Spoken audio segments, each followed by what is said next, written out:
What's up, everybody? Welcome to the Pick Six Podcast, CBS Daily NFL Podcast. I'm Katie Moggs here with Will Brinson and John Breech. Today, we're going to discuss NFL futures and how free agency has impacted those odds. Keep rocking with us next week for more off-season news. If you're catching us on YouTube, smash that like button, comment, subscribe. Audio only, do the same. Download, follow, leave a 5-star review, and don't gatekeep, y'all. Tell your friends to tune in. All right. I know we were talking in the group chat. Is gatekeeping like don't keep it to yourself. If you're a gatekeeper, no, I understand. But is this like a cool like gaslight? Is it like the opposite of gaslight or something like that? Is it like something that people are saying? I haven't heard it. I understand what the logic behind it. I just haven't heard it. So I'm wondering if it's. Well, I'm assuming that it's something cool and I don't know about it. Yeah, it's cool. Right. Well, I'm glad you bring coolness to you, Brinson. Well, I'll start using it and drive it into the ground where it's no longer cool. Okay. Brinson, there are a lot of cool things you don't know about. Been doing that for decades. Remember when people used to say dog, and then I started saying it, and then and now people say cat. Yeah, what's up, cat? Yo, what's up, cat? And hamster. Yo, hamster. Okay, haven't heard that one. Haven't heard the hamster. All right, that's all we say here. We'll get into football, but y'all, I wanted to lay the points with Tennessee today, and both of y'all convinced me. Now, I've got friends that live in Alabama, and I've got friends that are from Kentucky, and so y'all is now a part of my vocabulary. And to be honest, I think it's a very efficient word. So I'm from California. I've never lived in the South, but I say y'all a lot. I like it. It's actually really good for modern times because you can encompass an entire group of people. You don't have to be like, hey guys, hey gal, yes. Just, hey y'all. It just there's no boundaries, there's no nothing. It's very inclusive. Yeah. Ironically, it's a very efficient word. But y'all, we're trying to talk me out of laying the points with Tennessee tonight. You guys like FAU? I think it's more like the line stinks to me. Because Tennessee's been really good all season long. They're probably the better team. 5 points is kind of stinky, and I don't know if I want to really dive into that. So I think it's more like Rick Barnes, frankly. Like, I like Rick Barnes. I wish we had a chance to hire him at NC State like 15 years ago when we hired Sidney Lowe and our idiot athletic director at the time, Lee Fowler. Rick Barnes was like, give me your best offer. Like, just you get one shot. Give me your best offer. And he's like, this is how you negotiate. And he gave an offer like below what he was making it at, I guess he was at Texas or wherever he was at the time. And Rick Barnes was like, well, no, man. And so I root hard for Rick Barnes. I really like him. But he does have issues closing out in the tournament. And I think too, there's a little bit added pressure for teams who are considered legitimate contenders. I think whether you're Alabama or Tennessee, Tennessee's a 4 seed. Texas, even if you want now, like this bracket is so wide open. Like, if you're Alabama, it's like, what's your excuse for not winning this tournament? Like so many teams, and so you're Tennessee, you're getting a 9 seed in the Sweet 16, and I just think I think they keep it within 5.5, maybe pull off the upset. Brinson, I will say real quick, you just said that Tennessee has been good all season. They've been good for 2 months. They were 18-3 on February 1st. They are 7-7 since then. You don't know which team is going to show up. They've just been so sketchy. Basically. But their defense against you're right. But their defense against Duke was like if they let them play defense like that against anybody, they can win the whole thing. Like they were, and the Duke fans, can't believe they were allowed to push us around. It's like, grow up. Well, and that was going to be my ultimate point was that you don't know which Tennessee team is going to be there. We might get first round Tennessee that barely beats Louisiana, lets Louisiana hang around. Louisiana's not even close to as good as Florida Atlantic, or you might get second round Tennessee that just blows out Duke. And if that team shows up, then FAU doesn't have a chance. So I feel like FAU is going to win, and if I think they're going to win, I would definitely bet them to cover. So who knows? And all the pressure's on Tennessee, as you mentioned. Usually in this round, the pressure would be on the 1 seed because it'd be a 4-1 game. But with no 1 seed left, it's all the pressure's on Tennessee. Yeah, if you're a 9 seed at this point, you were playing with house money. Yeah. I was going to lay the points. You guys talked me out of it. Now I'm leaning on the under for that game because, Will, you touched on it too. The defense is so good, or can be so good.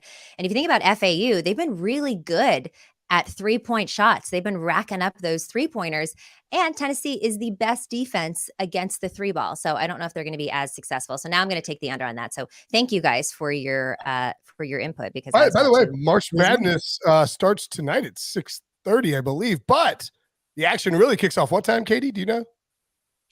Oh, yes, well, today at 7:15 Eastern on CBS, we head to the Sweet 16 at the NCAA Men's College Basketball Championship, beginning with Arkansas taking on UConn, followed by a huge showdown between UCLA and Gonzaga. Then on Friday night, Miami faces top-seeded Houston, and Xavier meets Texas. Our coverage continues with 2 more days on Sunday at 2 Eastern, with our winners punching their ticket to the Final Four. March Madness continues today on CBS. Okay, I have a question before we continue. Yeah.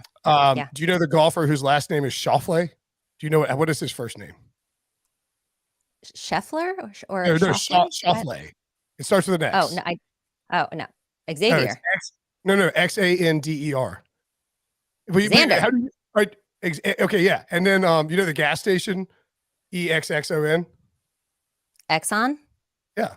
I'm just curious how you do your X's. Xander, Xavier. Oh, okay. I thought this was some kind of a quiz here. So, no. Why? Instead of Xavier, did I say Xavier? I say Xavier. Well, no. Brinson is in a roundabout way, I think, as a Cincinnati person, it's Xavier, okay. But you said Xavier. I think he was just trying to say. No, I've heard people say I'm wrong. No. I'm not. I'm saying I say Exxon, like eggs, EGGSON, right? And I say Xavier. But if you're an X-Men fan, it's Professor Charles Xavier. Yes. But the college is called Xavier. Trust me. It wasn't a criticism. It was just it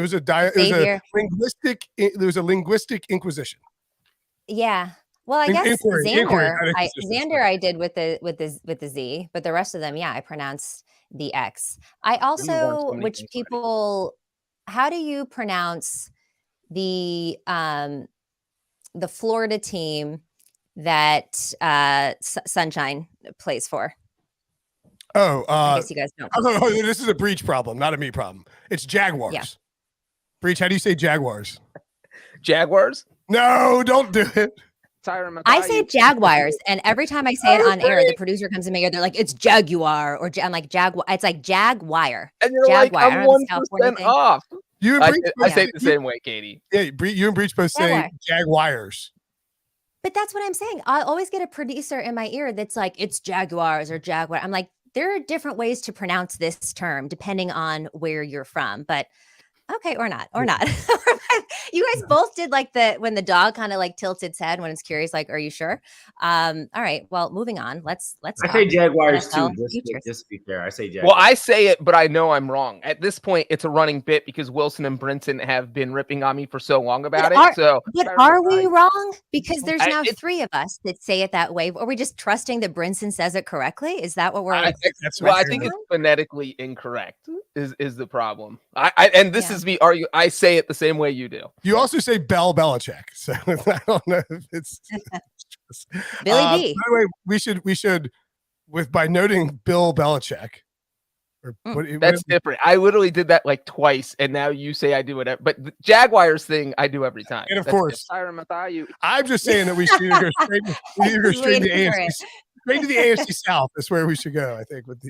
But follow the rundown by all means.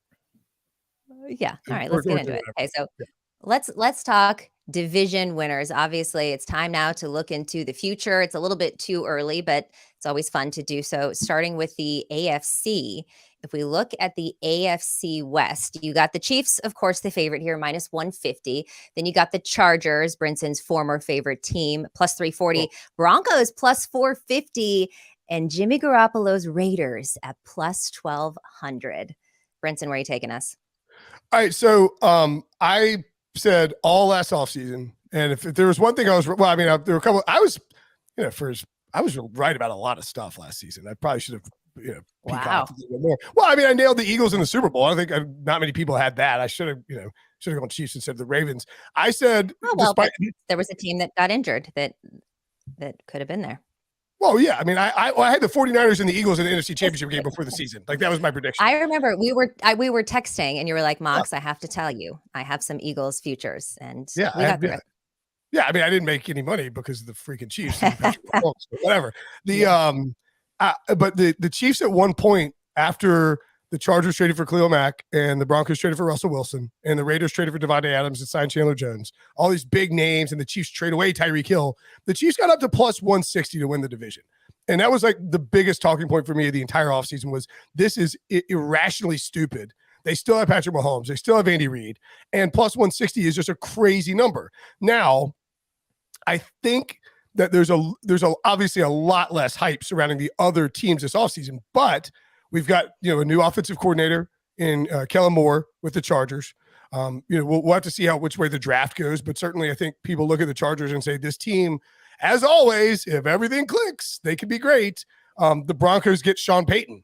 They're still plus 450, and then the Raiders get Jimmy G and really turn over a lot of the roster in a patriotified kind of way. So I think you can make an argument for all three of the teams that are plus money to finally steal something from the Chiefs. But they're still too cheap for me. Minus 150 for Kansas City, Patrick Mahomes, and Andy Reid with the consistency that they bring to the table. I don't care if they lose offensive linemen. They're changing over some of the positions like Jawan Taylor in. You have Orlando Brown out. I think if they're making that move with the prices that they did it with, they know what they're doing. They lose McCole Hardman. They lose Juju Smith-Schuster. I also think, and this is really important for this particular conversation on this particular day, that when you look at the Chiefs roster as it stands right now and their receivers, they have MVS, Marquez Valdes-Scantling, Kadarius Toney, and after that it's like Justin Ross, who's a second-year guy. We still don't know where he's going to be with his injuries and stuff. Someone named Ty Freifogel, Big Boss John Ross, and Cornell Powell, which sounds like a teacher at Yale or Cornell. I think they're going to make one big move for a receiver, and it might be DeAndre Hopkins. So if they trade for DeAndre Hopkins, it's going to be Oppo of last offseason where you're going to see the Chiefs go to like minus 200 or more because people be like, oh, they got Hopkins. And I don't think they have Sky Moore too. I didn't mention. I'm sorry about that. Obviously, they have Travis Kelce too. I think they've got one more move left in terms of a receiver. They still have draft picks. And if they do make a big splash at receiver, maybe it's even Odell Beckham, then that number is going to creep up. So I would like to buy now the Chiefs at minus 150. I think we'll see this number stretch out, and I think we'll be able to get better numbers on the Chargers, Broncos, and Raiders if you're building out an AFC West portfolio. So that's where I stand on that. I agree with Brinson here. Look, minus 150, you don't love to take the minus numbers, but with the Chiefs, it just feels like a no-brainer. I was one of those dumb people that jumped on someone else's bandwagon last season. It was the Chargers. I picked them to win the division. But the thing is, like, everybody thinking, hey, the Chiefs offense might take a step back. They lost Tyreek Hill. There were no steps back. They took steps forward. They won the Super Bowl. And you look at, since Patrick Mahomes has been the starter for the Chiefs, 5 seasons, he is 26-4 against AFC West teams. It's just utter dominance. And then you look at last season, they won the division by 4 games. It wasn't close. Even if they lose 3 of that and only win it by 1 game. So if they take a step back, every other team would have to take a gigantic monstrous step forward. And so I just don't feel like the other teams have caught up with the Chiefs. And at minus 150, I feel like, a lot of people see the minus number, get scared of the value, but I feel like that's great value for the Chiefs in this situation. I agree with both of you. That is great value for the Chiefs in this situation. And Brinson, you brought up a really good point too, which I didn't think about. Normally, I wouldn't like to lay 150 and have my money tied up all the way until January of next year. But I do think that these odds will change. But if I had to look at just the way that things are sitting right now, I might think about, and I feel kind of gross saying this, the Broncos at plus 450, because you got Sean Payton. And so hopefully Russell Wilson gets a little bit better there. Obviously, him and Nathaniel Hackett did not hack it together. And they've loaded up on their O-line, which should help. They got McGlinchey, who is oh no, boo. Yeah, no, but I think at plus 450, maybe the Broncos Katie, could. Do you know anybody stupid enough to pick the Broncos to win the Super Bowl last year? No, who? Oh, Breech drank the Kool-Aid a lot last year. I was on the Chargers. I drank the Chargers Kool-Aid. I drank the Chargers Kool-Aid. Okay, hand up. I did last year, and I thought that they were the sexy, fun, cool pick, and they have been for the last couple of years. And then the Chargers just charge in the offseason. So I'm not falling for that trap again. And look, I'm not saying I'm taking the Broncos right now. I'm just saying if we look at this board and where the value is, even though I love Jimmy G, am I taking that plus 1,200 on the Raiders? No, I'm not going to. But I agree with both of you that this Kansas City value should change. So if you are looking to buy into something, that minus 150 is a good price. All right, moving on to the sorry. No, I was gonna say the Broncos. I thought about it, and I'm just not like the Chiefs are gonna win 12 games minimum, right? They're just gonna win 12 games minimum. And do we think the Broncos are gonna go? I think 12-5 might be their ceiling. So that's kind of the issue there. I don't like to bet against Sean Payton, but Andy Reid's a better coach than Sean Payton right now still. Well, and you got the best quarterback in football. Okay, so if we look at this AFC East division, the Bills are the favorite. We know how I feel about betting on the Bills, plus 130. Then you got the Jets, plus 180. Obviously, a lot riding on the Aaron Rodgers news. Miami Dolphins, plus 375. And then you got the Patriots at plus 1,000. We'll see how Sully feels about that one. But Breech, when you look at this, what do you think for the AFC East? Well, look, I know that the Aaron Rodgers trade is probably going to happen, and I see a lot of people loving the Jets because of that, but I'm not even sure the Jets are the third best team in that division with Aaron Rodgers. So throw the Jets out, throw that plus 180 out. I don't want anything to do with that. I think the most intriguing team here is the Dolphins at plus 375. Just with everything they've done this offseason, they've had a fan, Jalen Ramsey, added David Long. They got Mostert and Jeff Wilson back. Mike McDaniel definitely knows how to use those guys. But the biggest question mark for me is Tua. So I think the Dolphins are so intriguing, but you give me the Bills and a plus number, I'm taking the Bills. Yeah, this is Kansas City from last year. This is Hype Train Magoo has rolled into town. And you have the Jets who are plus 180 without Aaron Rodgers, by the way. They don't have him. They're probably going to get him. And I understand the way that they're probably going to get him. They're more than likely going to get him. I think it's 95%. But it has to be priced this way because you can't make the Jets 3-1 and then Rodgers actually gets traded. The Dolphins are priced knowing that they have had a really good offseason and we think Tua is going to play. I don't want anything to do. They're priced as if Tua is 100% playing 17 games. Yeah. I would rather have like 5-1 plus on the Dolphins with Tua's situation. I mean, no guarantee he's going to play an entire season at all. The Pats are kind of intriguing at 10-1. Like the Pats stunk last year. They haven't made a ton of moves this offseason, but they got rid of Joe Judge and Matt Patricia as their offensive play callers and brought in Bill O'Brien, which should be a huge, huge upgrade. And if Bill Belichick gets his defense going and they make some good draft picks, like 10-1 is probably a little long for the Pats. For me, I think, they were in the division hunt, 2 years ago? Not really last year as much. But the Bills shouldn't be plus money. The Bills are the best team by far in this division. It is exactly the same as KC last year. People are selling the Bills because they didn't close the deal as a huge Super Bowl favorite.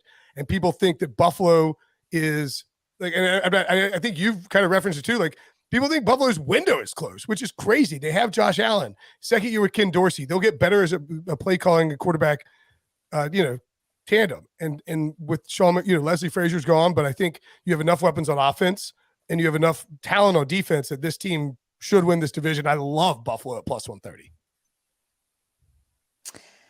Yeah, when it comes to Buffalo winning the division, that's a little bit easier. I had them winning the conference. I had them as a Super Bowl ticket, so I'm feeling a little bit burned on some of those even more in the future bets. But I agree with what you guys are saying as far as like the Bills being the best team in the division. But Breech, I kind of like what you said about Miami, and I do think that Tua is going to play hopefully the entire season, and they're so stacked on offense that at this plus 375 is really intriguing. Okay, so let's move now to the AFC North, which we've got. Where is it? We have the Bengals as the favorite in the AFC North. Yeah. How does that Bengals feel, plus John 130. Yeah. It feels right with the 2 straight AFC Championship games. They signed the best tackle in free agency. This is right where they should be. What do you think? I was going to say this feels uncomfortable because they're a favorite for once. Feels a little uncomfortable. When's the last time the Bengals were the favorite to win the division in friggin' March? It's probably been a while. Probably been 10 years. 16, maybe. But look, this is the team. When you look at what these teams have done this offseason, no one's picking Kenny Pickett to win this division. The Ravens have had just a train gone off the tracks, just totally derailed. We don't know what's going on. I have no idea what they're doing this offseason. I don't think they have any idea what they're doing this offseason. They might not have Lamar Jackson. You cannot bet them until you know who their quarterback is going to be. I don't care if the number is plus 240 or plus 500.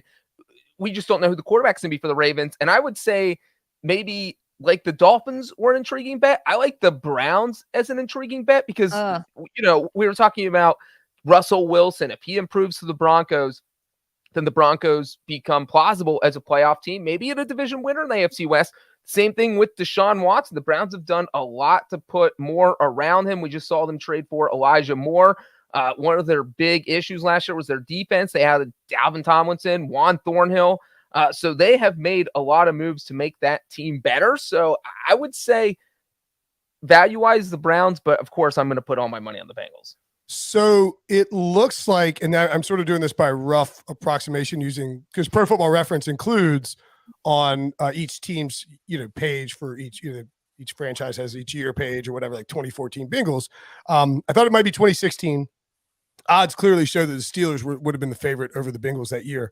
2014, though, the Bengals 22-1 Super Bowl odds and an over-under of 9, and the Ravens were 25-1 over-under 8.5, and the Steelers 22-1 over-under 8.5. So I think we can kind of suggest that 2014, maybe the last time the Bengals were a slight favorite to win the division. That's my best guess for the last time, and I can't remember. I can't imagine what the last time it was before 2014, right? I mean, you had pretty rough run of it there, Breech, for a while. Well, I mean, they went to the playoffs in 2011 and 2012, so it wouldn't have been that crazy. Well, in 2011, they were 125-1, and their over-under was 5.5. So I think it was unlikely they were favored to win the division that year. Well, right, but I'm saying the following season, that's how odds work. You pick up on that. So they were long shots in 2011, expected to do nothing. But then Andy Dalton, AJ Green, the offense showed some life. So you get to 2012, and now they're not going to be 10-1 to win the division. I'm just telling you, I've looked at but I'm saying the Steelers had Big Ben and were good. So it was like they weren't ever the favorite to be the favorite in the division. I actually think you can make a compelling case that the team to bet on is the Bengals here. They have the best quarterback. Yeah. They probably have the 2 best receivers in the division. Mm-hmm. T. Higgins be the one for everybody else? Probably. Amari Cooper, maybe. George Pickens, if you love George Pickens, maybe. So as Breech points out, with the Lamar situation, like the Ravens are a terrible bet. Plus 240. What if Lamar goes to the Colts or the Titans? And it's still not off the table. This is priced like he's there. This is priced like he's still going to be there. Or what if he says, I'm not playing until week 10? I don't think any of those things will happen, but there's enough discord there where I want nothing to do with the Ravens in this spot. Because even if Lamar is playing, he's on a 1-year franchise tag deal where it's like you go out and blow it up, like light it up, they're just going to tag you again. So it's, they're not going to be, unless there's some Joe Flacco deal where it's like, look, you go win the Super Bowl, we'll give you this guaranteed contract. Then, it's a different scenario. The Browns are intriguing, but I would want to have, as Breech points out, I would want more like 5-1 for the Browns. I need to see it from Deshaun Watson before I dive in.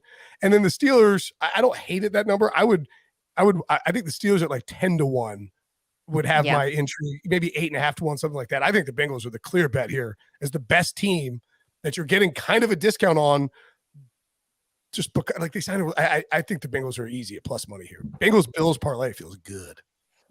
Oh, I actually like the Bengals also to take the conference now. And I know we're going up against the Chiefs, but they're at plus 550 to take the AFC, and that is a kryptonite for Patrick Mahomes a little bit. So I like that. And yeah, this Ravens line is interesting at plus 240. And you hit the nail on the head, Brinson, by saying this is priced like Lamar is playing. So it's not like the Chiefs where you're like, oh, maybe I'll take this plus 240 because then when it announces that Lamar is going to play, this line's going to change. I don't actually think this line will change that much. I think 240 is probably the highest that you're going to get it. So yeah, I agree with you guys. Well, I think the flip side there is that if you think Lamar Jackson is going to leave Baltimore, we've seen the reports this week that he apparently maybe wants out of Baltimore, is that if he ends up signing with another team, the Bengals probably move to even money, or maybe even you see a minus sign in front of their name. So if you do think Lamar is going to leave Baltimore, now is the time to grab the Bengals, because that's when you're going to get them at the plus money. I also think when you consider where these other teams finished, and the Browns don't have their pick, obviously, because they traded the Texans, but the Ravens and look, if Lamar leaves, the Ravens are going to bunt.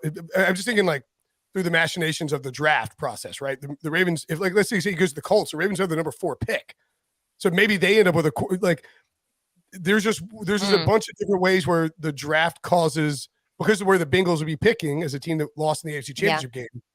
I think that it's more likely that you see I think now is the time to bet the Bengals, is what I'm trying to say. Yes. Yeah, it's the best number that you're going to see. All right, moving on to the AFC South division. You got the Jags minus 150, heavy favorites here. Then you got the Titans plus 300, Colts plus 625, and then the Texans are 9-1. I mean, do you guys think anyone else besides the Jags are coming out of the AFC I think there's South? an easy obvious bet here, and I feel like give it to us. Texans at 9-1 is an absolute, I want all of that. Let's go, DeMeco Ryans. I would say, look, you got a new coach who we think is going to be a really good head coach, who's shown an ability to really to there was no drop off from Robert Saleh to DeMeco Ryans in terms of the defense. You don't have the quarterback position shored up by any stretch of the imagination. The Jimmy G signing would have been nice, but you do have Davis Mills and Case Keenum, who are functional NFL quarterbacks at times. You added Devin Singletary in the run game at times. So you have him and Damian Pierce. You re-signed Laramie Tunsil. You add Robert Woods. This run game could be really interesting for the Texans with the addition of Robert Woods. Noah Brown, a sneaky little add there as well. John Mechie, hopefully, will get back on the field and recovered. They added Amari Rodgers, who's I think the Texans have an argument that the Texans had low-key the best offseason of they made the most improvements of any team in the NFL, just in terms of making them more competitive than they have been. Bobby Slowick is their OC now. He comes from San Francisco. He was fantastic under Kyle Shanahan. And there's enough veteran pieces where you bring in Denzel Perryman, like Jerry Hughes, Sheldon. You just have enough veteran pieces where maybe something clicks on defense. And what if they get CJ Stroud or Bryce Young? And whoever or whatever quarterback they get, or Will Levis, whatever quarterback they get at 2 is just good out of the gates. Jacksonville can take a step back. Tennessee, I don't understand why they're 3-1. And the Colts have a lot of question marks at the quarterback position right now. If you thought, however, and Breech can maybe expound on this, but if you thought, Breech, that the Colts were getting Lamar Jackson 6.5 plus 625 would not be a bad stab either. Yeah, maybe that is something you sprinkle on if you do think they're going to get Lamar Jackson, because that is a number that would just skyrocket overnight if they ended up getting him. But Jacksonville just scares me in this spot. This is a team that has not had a winning season, a winning record in back-to-back seasons since 2004, 2005. It has been almost 20 years. This is a franchise that has not earned my trust. I cannot bet them, especially when there is a minus sign in front of their name. The one thing I will say about the Titans, they are not who I would bet. But look, Ryan Tannehill went 6-6 last season. They went 7-10 because Tannehill got injured, and they were horrible without him on the field. Is Tannehill a great quarterback? No, but he is a good enough quarterback to run the offense that Tennessee wants to run, and he's never had a losing record since he's been in Tennessee. 6-6 was his worst as a starter. So I do feel like that team can compete as long as Tannehill's healthy, or maybe they upgrade at quarterback and do something crazy, like maybe they get Lamar Jackson. But the crazy thing here is I actually agree with Brinson. I think the Texans are the best value here. A fun fact about the Texans, guys? Yes, they went 3-13-1 last season. They actually had a winning record in the division. They went 3-2-1 against AFC South teams and 0-11 against everyone else. So as far as the competitive landscape in the AFC South, they played well against division opponents. And then you look at everyone they added. We saw them add the double Ds with Dalton Schultz and Devin Singletary. Schultz, I forgot too. With Sheldon Rankins, Denzel Perriman. I mean, they've added all these guys, Jimmy Ward, that are going to be starters and could quickly help this franchise turn things around. As Brinson noted, though, the quarterback spot, you don't know what's going to go there. So that is the one hesitant part. But, man, if they get somebody good in there, plus 900, woo. Also worth pointing out, I meant to say this when we were talking about the AFC West. Like the Broncos, the one more intriguing thing about it, and the same thing applies to the Texans and to the Jaguars, the Broncos get a last place schedule. So do the Texans. The Texans get a last place schedule. And you know what the Jaguars now get? A first place schedule. And if you take a peek at it, for instance, they get Breech, like their crossover opponent in the AFC West this year is, that's right, the Kansas City Chiefs. Whereas the crossover opponent for the Jaguars is. Whereas the crossover opponent now, I mean, maybe the Texans get hosed because they hate the Broncos because they're last. But point being is like, well, Brinson, let me just make your point really concise here. Thank you. The Jags have to play. The Jags have to play the Bills, Chiefs, and 49ers, and no one else in AFC South has to play those three teams. Right. Which are those are probably the three biggest favorites to win the Super Bowl coming into the season, and they have to play all three of them. So, thank you, Breech. Well, I'm convinced now to sprinkle a little money on the Houston Texans at 9-1 after you guys told me that. Okay, we're going to take a quick break here. You're watching the Pick Six podcast, and we'll be right back. At stake, the chance to put on the iconic green jacket. So golfers, are you ready? Go! It's a tradition unlike any other. The Masters on CBS. Welcome back to the Pick Six podcast. Katie Mox here with Will Brinson and John Breech. If you're not following us on social, what are you doing? At Pick Six Pod on all social media platforms. Now to talk about my favorite division, the NFC. Before we get to the NFC West, I just want to point out I'm wearing a Masters shirt. It is getting warm outside. It's going to be warm all weekend. You start to hear Jim Nance's voice on the ads.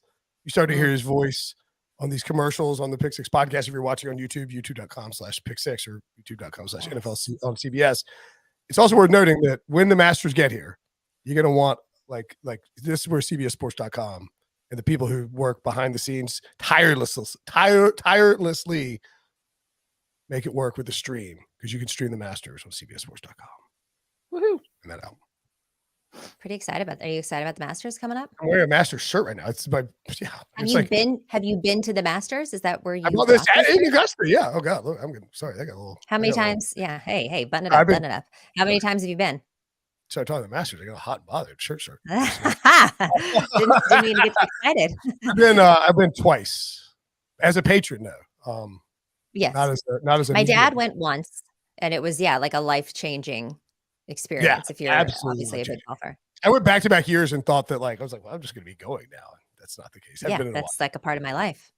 I saw Tom Watson skip. You know what? I lived in Atlanta for 3 years, so just a couple-hour drive from Augusta. And no, I have never gone, because when I lived in Atlanta, getting tickets, you have to win the lottery. You have to win the ticket lottery, and I never won the ticket lottery. I did sign up, though. Anyway. I thought you were going to tell a quick story, though, Brinson. Oh, I saw Tom Watson in his final year playing at Augusta. We were there for the practice round. And so you know that the practice round on Monday and Tuesday are the practice rounds, and then Wednesday is the par 3 tournament. But Monday, the guys come through and they skip the balls across the pond on 16. You know what I'm saying? It's like they don't hit a shot onto 16, the par 3 over the water. They all get up there and they try and skip a ball and make it skip like 3 or 4 times and jump onto the green. Wow. And it's like, and Watson hit it and skipped it and got on the green. It was rolling towards it. Every place was going bananas. It was like, you get a little dusty in there if you're a big golf fan. It's really cool to see. You get a little hot and bothered. You get a little dusty. I can't imagine what was happening over there with you, Brinson. All right. Without further ado, let's talk about the best division in football, the NFC West. My 49ers are the favorite, -1 150. Victor in the chat says 49ers, if Trey Lance starts, I like Seattle odds, but mostly the 49ers. Thanks, Victor. But look, I don't know that I would lay the 150, the minus 150 with the 49ers right now. There's so much questions about the quarterback. We all know I have transitioned from Jimmy Garoppolo to Brock Purdy. Big Brock Purdy fan. I'm not sure about Trey Lance, Sam Darnold. I can't even talk about the Rams at plus 340. I'm not buying into that. I do actually kind of agree with Victor here with Seattle plus the 360. Obviously, Geno Smith got that monster contract. I think the Seahawks surprised a lot of people last year with how well this offense worked. And I think they're going to be even better this year. So at plus 360, I like Seattle, but I do think that the 49ers are the best team in the division. But I'm biased. Boom! Oh, I don't even, was he booing the night? Just booing Katie? Just booing? He's booing me. Yeah, because he's an Eagles fan. I guess so.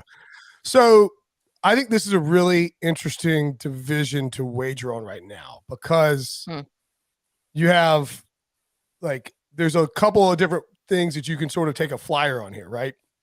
The do you guys finally have you have your first round? No, you see the Niners don't have a first round pick. Right? You know where we do our best work? In the 5th round. Sure. Or the 7th round. Yep. My point is that I think is that I don't know why I'm echoing there. Is that I think if you're going to look at a team to bet on here, that the Seahawks with their 2 first round picks are really interesting at plus 360 because if depending on what they do at number 5 overall, and they could certainly trade back down, but I mean, they could end up adding like a Javon Carter at 5th overall. Like that would not be shocking at all for Pete Carroll to take a chance on a guy who probably would be the number 1 pick were not for character concerns and for the interest in quarterbacks in this draft. Like you have to think there's a really good chance Carolina and Houston both good quarterbacks. Arizona probably goes Will Anderson at that point. And then you have Indy at 4. I think Indy would be willing to trade down. I think they would definitely look at a quarterback there. I mean, obviously, depending on what happens with Lamar, could be Baltimore there for all we know. I think Jim Irsay is going to push, that front office to take a quarterback, and I'd be surprised if they didn't. So then that would leave Javon Carter landing with the Seahawks at 5, which would, not be a steal depending on what happens off the field. But man, I mean, like you give a player like that to Pete Carroll and that defense, and I just think coming out of this draft with the ammunition that they have and the way that they drafted last year, there's a reasonable chance that the Seahawks are a lot closer to even money to win the division, or at least like 2-1-ish if they get a great draft haul and we sort of project a similar impact from last year's draft class for this year's draft class. Whereas Niners, no first round pick, Rams, no first round pick, Cardinals picking 3rd. But I mean, unless Kyler Murray's, you could take a stab at 22-1 if you think Kyler Murray's ready to start the season. I don't. To me, the Seahawks are the clear team to take now, although I think the Rams will end up being a pretty good value at some point. You know what? I am off the Seahawks train. Katie mentioned that, hey, they surprised people last year. Well, guess what? There's not going to be a surprise this year. Everyone knows what to expect from the Seahawks. Right. I think I don't want to say the secret's out on them, but I have a hard time seeing Geno Smith have the kind of success they did last year and replicate that success in 2023. And one thing is that it really felt like defenses, I don't want to say figured out Geno, but really started to slow him down in the back end of the season. I mean, he was on fire through the first 12 weeks. I think he had over 100 QB rating in 9 of the first 12 games, then only went over 90 in 1 of their final 5 games. He started throwing interceptions. I just think the Geno Smith we saw in the back end of the season, the back quarter of the season, is the Geno Smith we're going to see in 2023. That doesn't mean that's a bad Geno Smith. It's just not a great Geno Smith. And so I have a hard time betting on the Seahawks. To me, this is just 49ers. I don't even care who their quarterback is. It could be Brinson for all I care. Kyle Shanahan would make it work. I just think this is one of those, I'm not going to overthink. Give me the 49ers. Let me put my money down. That's it. I'm done. Let's go, Breech. I would, that was for Katie. Well, one, I would push back on the idea that Geno is that much worse in the second half of the season. I think you look at games 1 through 9. No, not the second half. I said the last quarter. Okay. So the last 5 games. Well, more importantly, I don't know that the Niners can handle like an upgraded handsomeness from Jimmy Garoppolo to me. So I think that would be tough. It would be hard. I'd have a Brinson bobblehead here in the back. That would be. You don't want a Brinson bobblehead. Which would be weird because wearing a button down master shirt. Buttoned off, buttoned. Yeah, just all. I have a Brinson bobblehead somewhere around here, but you do? Yeah, but no beard. It's that. me in a Braves t-shirt. I think the head may have fallen off at some point. Who made it? Some bobblehead company. We should have a Brinson Sucks bobblehead sold in the CBS Sports Store. I think that would be. I would buy that. I'd buy one. I love it. Yeah. Okay. Well, good. Look at me just drop in ideas here. All right. Anything else on the NFC West, or should we please Billy here and talk about the NFC East? All right, moving on. All right, Eagles, Billy, favorite plus 115. Then Dem Boys plus 180, and then the Giants plus 475, and the Commandos plus 1,000. Obviously, I like to always go to Billy first when it's about the Eagles. Are you firing on this plus 115, Billy? Oh, yeah, for sure. I mean, there's no other team that I'm really worried about except maybe Dallas or, I mean, even maybe the Giants. But I'm sorry, did you say there's no other team you're worried about except for the list 2 of 3 teams? You sound like John Morant. You're not worried about anybody in the West. Exactly. I'm not worried about anybody else in this division except the Cowboys and the Giants. There's a parade inside my city. Yeah. Look, here's the thing. Like, the Eagles are clearly the favorite. None of these teams really have enough firepower to deal with us. I'm saying, if I have to list somebody to somewhat worry about, I would say those 2 teams. You're not worried about Washington because they don't know who their quarterback is. The Giants have made some solid moves, but we've had their number the last few years, and Dallas will be Dallas at the end of the year. So no, as an Eagles fan, and personally, still I believe that the Eagles are clearly the favorite for the NFC East. Well, I mean, they're literally the favorite, so yes. No, I mean, look, I think Philly, if you're asking me to pick the division winner, then I'm probably picking the Eagles. Right. If you're asking me to pick the best bet, I think the Giants at plus 475 are pretty obvious the best bet. Like, what is it? When's the last time a team won this division back to back? I mean, I know that's kind of a. But who's the last team to win back to back? I mean, I'm sure it was Andy Reid's Eagles. I mean, yeah, it was the Eagles. So yeah. I mean, but it was 20 years ago. Yeah. I mean, history tends to repeat itself. Okay. I mean, it does, but you were in diapers and like I was like, diapers is a little aggressive. I was in Pampers. Those are diapers. Pull-ups. Billy has a Pampers sponsorship. Just give him a shout out. I mean, I think you can make the case that look, I think Philly will be really good. I don't think we're going to see a huge drop off. I was ahead of the curve last year on the Jalen Hurts, taking a leap forward, and he took a bigger leap than I expected. AJ Brown's impact can't be overstated. The offensive line, you bring back Kelsey. This is one of the best offensive lines in football. I do think there's I know that we love Rashad Penny, and I actually was going to list him as like one of the sneakiest signings for this thing we're doing next week for .com.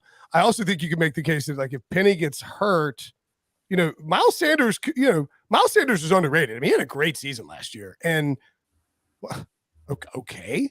Like if Rashad Penny can't stay healthy, which he's never been able to, Kenneth Gainwell and Boston Scott as your feature backs isn't quite like I'm just saying, like they're a little bit thinner in there than I think you would like.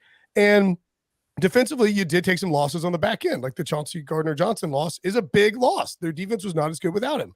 I still think they'll be very good. They also lost their offensive coordinator and defensive coordinator. There's a ton of turnover with the Eagles. I don't buy into you lose the Super Bowl and you struggle the next year, but I do buy into when you lose the Super Bowl, you were good enough to get there. And so you're going to have some attrition at your personnel spots and in your coaching staff, which the Eagles have had. I think the Giants have gotten a lot better, and I expect them to continue to get better with that coaching staff and that front office making smart picks. And the Cowboys have enough talent to be a problem. Like, I wouldn't have an issue betting the Eagles as long as it's plus money, but my preference here would be Giants at that number. Yep. Eagles, and then probably Cowboys. I think the Commanders is not a terrible bet. Like, I mean, it's you sounding crazy, sprinkle. It's 10-1. Yeah. You can't do it. I mean, Brinson, but do you honestly believe that Daniel Jones can like repeat the season that he had last year with all these expectations? Now, he gets a contract, and now there's like once you get paid, we know this. Once you get paid in the NFL, there's like things that come with that. And now, do we actually believe that like him in year 2 with Dable, like he'll actually progress and he won't stay stagnant, and we won't see the same Daniel Jones as we saw last year. Well, I mean, I would flip that right back on you and say, what if the Eagles pay Jalen Hurts this offseason? And he's changing offensive coordinators. I mean, the year 2, I think year 2, I don't think it's so much stagnation. I think they worked out a deal that they made both sides pretty happy.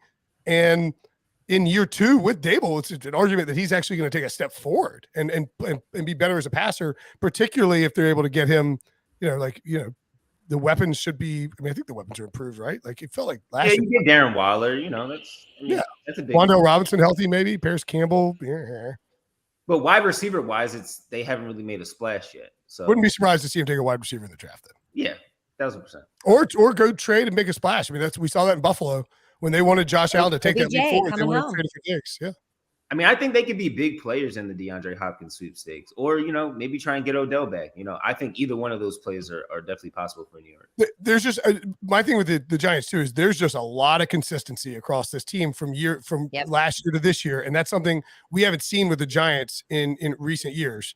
And with the Eagles, maybe a little bit less consistency. Although I think Howie did a good job mostly keeping the gang together. That's an Always Sunny reference, by the way. You guys just talking up the Giants and the Eagles and Brinson. You know who's here right now? The Breech 3000. We know who I'm going with. It's the Dallas Cowboys. And I will say, I was on the Eagles train last year. I picked them to win the division. I was not as crazy as Brinson, putting them all the way in the Super Bowl last season, but I loved the Eagles last season. This year, the Eagles just lost too many starters for me. I still think they'll be good. I still think they'll make the playoffs, but we're talking about Javon Hargrave, Chauncey Gardner-Johnson, Marcus Epps. They lost a lot of guys on the defensive side of the ball, lost an offensive lineman. As Brinson mentioned, you lost both your coordinators. So now you're not starting from scratch, but it's a lot to replace.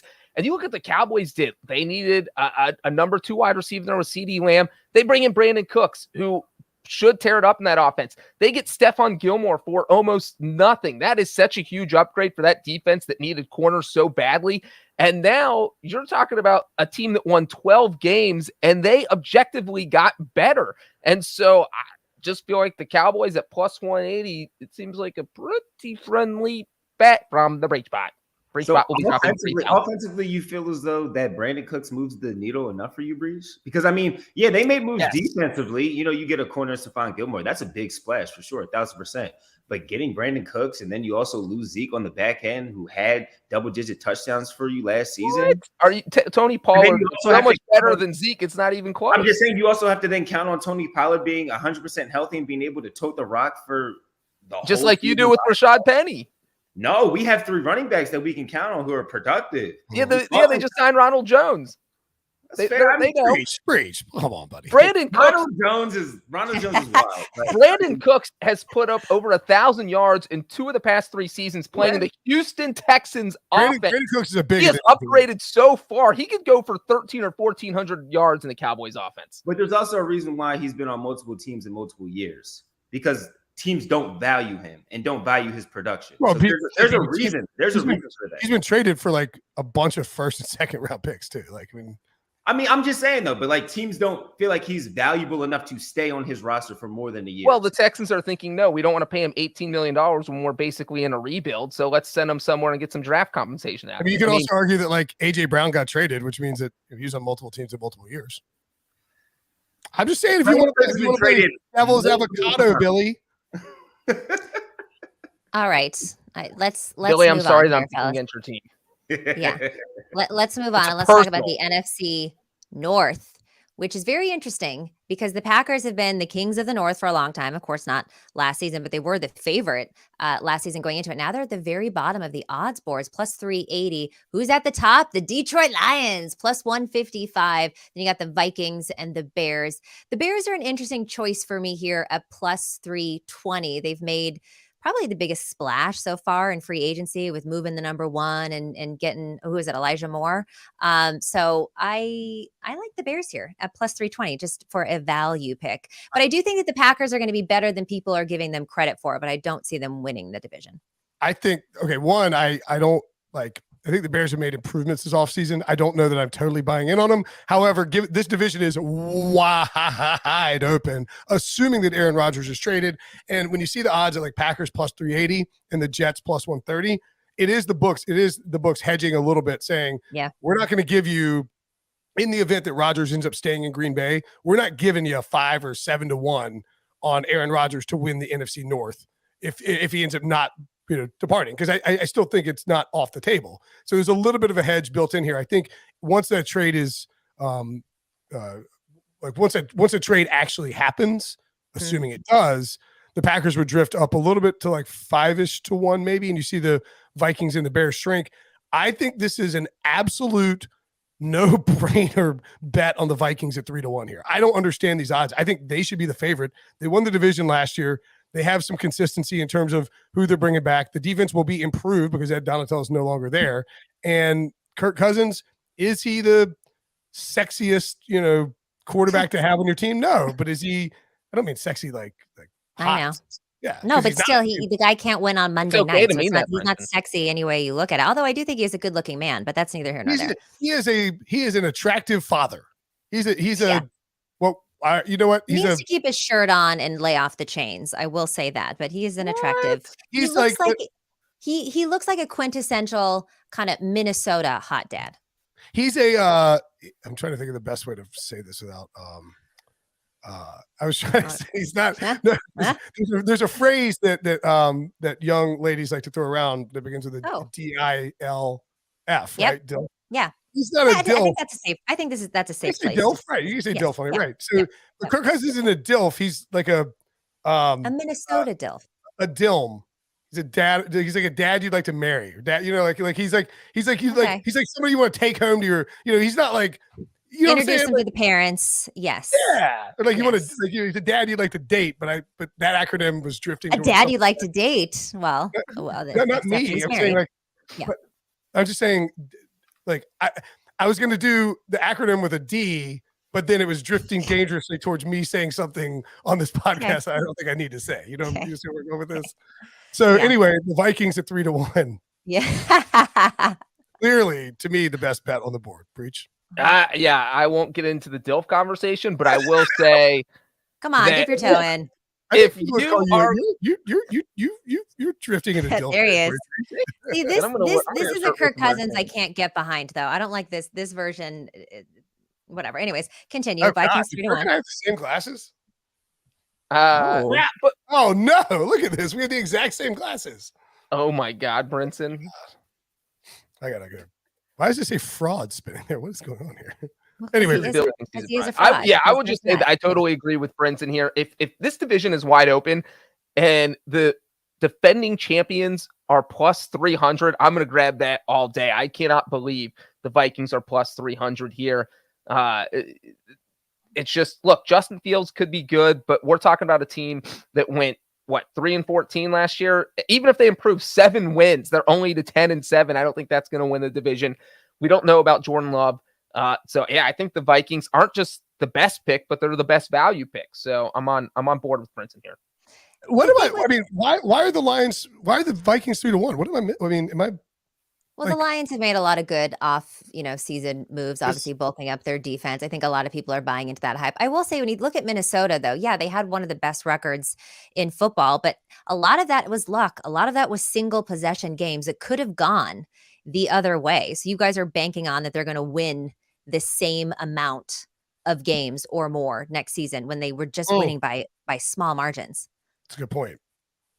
Very good point. Actually, if I was I forgot that if I was picking a team to take a step back, the Vikings. I just don't know that they win that many games. And you look at the Chicago Bears are going to get better. The Detroit Lions have gotten better, and the Packers, I think, are going to be better than people think they're going to be with Jordan Love. But I don't know. Anyways, all right. I'll just say real quick: the Vikings won the division by 4 games last year. This wasn't like they won it by 1 game and snuck away. So even if they took a step back, there's still room to take a step back and still win the division. Yeah, I mean they're based on their point differential. Their expected win-loss was like 8.4 wins and 8.6 losses. So that is concerning that they went 13-4. But and again, so you expect some regression You're also in year 2 of a first-year coach, who has experience with Kirk Cousins. You have a lot of talent there. So, yeah, I mean, the issue is like the Bears, none of those prices for Chicago or Green Bay or even Detroit are attractive. Yeah, like if somebody was like 6-1 or 7-1, maybe. So I guess that's sort of my issue there.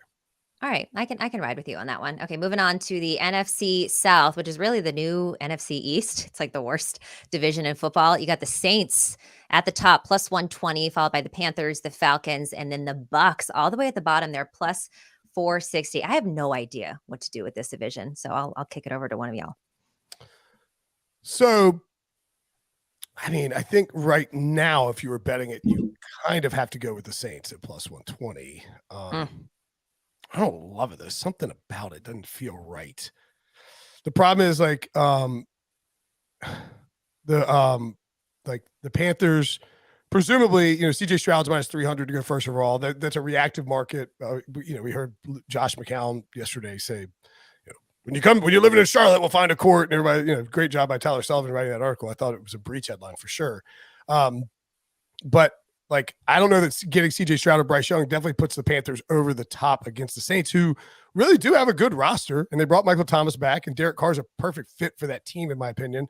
They still should be able to run the ball, assuming nothing, crazy happens with Alvin Kamara. I don't know that Taylor Heineke or, Baker Mayfield. I mean, this division could go any which way, but I sort of feel like the Saints should be minus 120 instead of plus 120. So in that regard, maybe I like the Saints, although I think the draft is so important for the teams in this division, because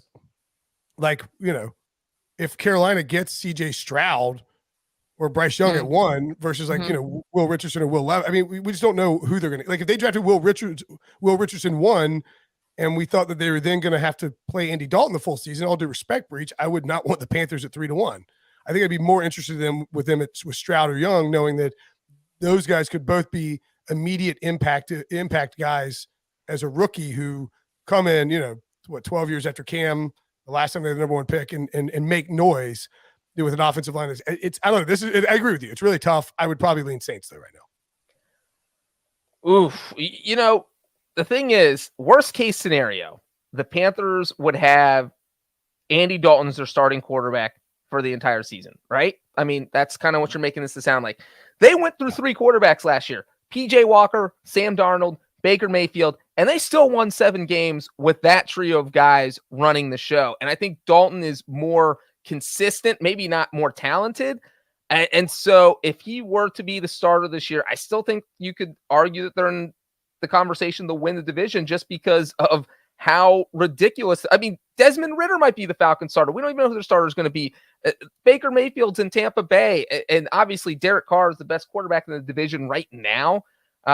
So I think the Saints probably at plus 120, like you said, Brinson, feel like the safest bet, but the division is just so wide open. I think I would go with the Panthers. I feel like they have the best roster, but they don't really have their QB situation figured out. So I think my value bet would be the Panthers, but the Saints feel like the favorite, which they are, obviously, with the odds. All right, kind of a gross division. On that note, we will take a quick break. You're watching the Pick Six podcast. We'll be right back. Golf's biggest stars descend on Oak Hill for one unforgettable major. The PGA Championship, coming in May to CBS. Welcome back to the Pick Six podcast. I'm Katie Mox here with Will Brinson and John Breech. We're talking NFL futures. And just a reminder, make sure you show us some love with likes and comments and subscribes and downloads, and tell your friends about us.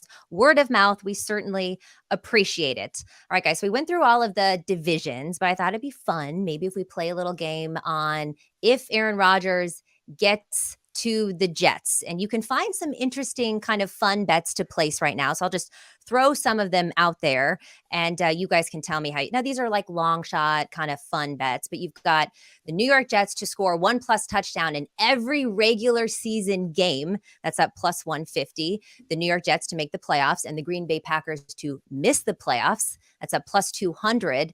And then you've got the Jets to defeat the Bills at home and on the road in the regular season, plus 300. There's just a bunch of these that you could kind of look at. Is there any of these? I know we sent them in the group chat earlier that you guys are thinking about firing at. I mean, you can take the Jets to go undefeated in the regular season at plus 15,000. Anyone want to dabble in that one? Breech, go ahead. Yeah, I'll take some dabbling here. I think one of the props I love there in our text thread from 6 a.m. this morning. Yeah, God forbid we start texting at 10 a.m. My eyes were groggy, but I was able to read some of these, and now I've got the list in front of me. I think my favorite one here, as far as value, and I think has a realistic shot of happening, is the Jets to get at least one passing touchdown in every regular season game. That is plus 750. And so you're talking about 7.5 to 1 odds. And especially if Aaron Rodgers is the quarterback, of him throwing a touchdown pass in every single game. I mean, you look at last season where Rodgers was not great. I mean, he would admit that probably one of his worst seasons. He still threw a touchdown in 16 out of 17 games.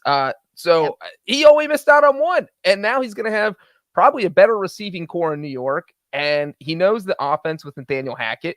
And plus 750, boom, I'm getting that one.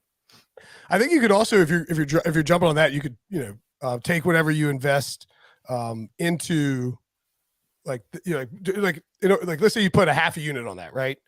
I think you could then put like 0.75 units on Jets plus 150 to score a touchdown in every regular season game, because then that sort of bails you out if you have a game where it's like, Breece Hall or Zonovan Knight go nuts and Rodgers doesn't end up throwing a passing touchdown. But I like that 750. That feels what's more likely, Aaron Rodgers throws a passing touchdown in every single regular season game at plus 750, or the Jets get the number 1 seed in the AFC. At plus 850.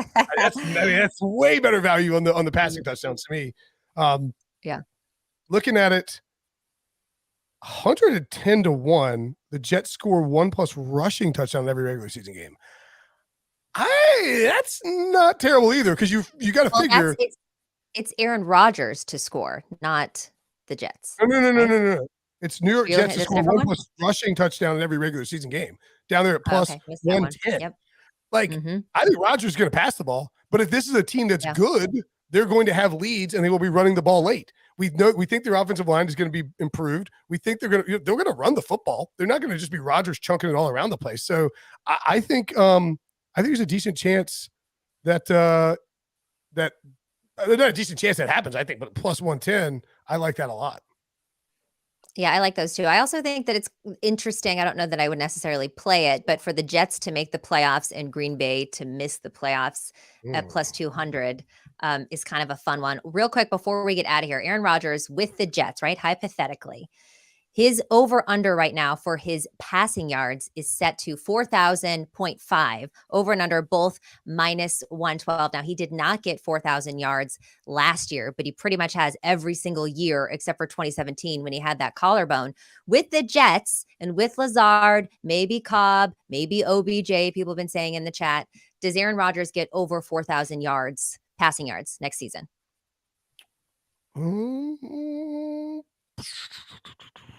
Probably. Rodgers isn't like a guy who like just always goes for 4K though, like I don't know. I'm on the fence. He's gone over 4K and every year except for 2017 and last year. But 4K is not hard to get with 17 games. I mean, So I would lean yes. I would say yes, but I will note he did not throw for even 300 yards in a single game last year. Didn't hit 300 a single time. And he had that Lazard.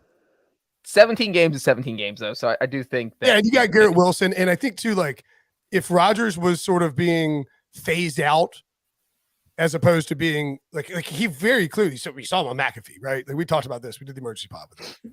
Go check that out on the feed. This guy's pissed off. Yeah. And Aaron Rodgers pissed off is a different animal than just, like, if Aaron Rodgers was just cashing a check with the Jets, I wouldn't want to take that. But Aaron Rodgers pissed off at the Packers for saying, we think you're toast and Jordan Love is who we want to roll with. There's a spite season from, like, Aaron Rodgers is Larry David, right? This is a spite store. This is Latte Larry's. This is, whatever we want to call it for Aaron. I mean, he's opening up a spite store in New York if he gets traded, and I think he gets loose. So yeah, I'll take the Chiefs. And real quick, to get 4,000 yards, he would just have to average 235 per game. So yeah, that seems doable. All right. I'll ride that on the over with you guys as well. And on that note, that is the show today. Thank you so much for joining us. Make sure that you also tap in on Monday at 1 p.m. for more NFL offseason coverage. And remember, like, comment, subscribe on our YouTube page. And for anyone listening to the audio-only version, download, follow, leave that 5-star review, and tell your friends to listen and watch the pod. On behalf of myself, Will Brinson, and John Breech, see you Monday.